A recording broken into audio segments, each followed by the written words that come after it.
అల్లూరి సీతారామరాజు జిల్లా పెదబయలులోని తారాబు జలపాతం సందర్శకులను ఆకట్టుకుంటోంది. సుమారు 500 అడుగుల పైనుంచి జాలువారుతున్న నీటి ప్రవాహాన్ని తనివితీరా ఆస్వాదిస్తూ పర్యాటకులు ఆనందంలో మునిగి తేలుతున్నారు.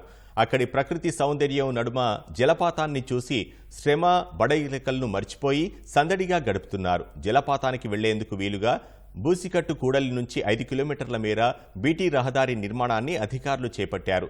దీనికి దాదాపు 6 కోట్ల రూపాయలను కలెక్టర్ మంజూరు చేశారు.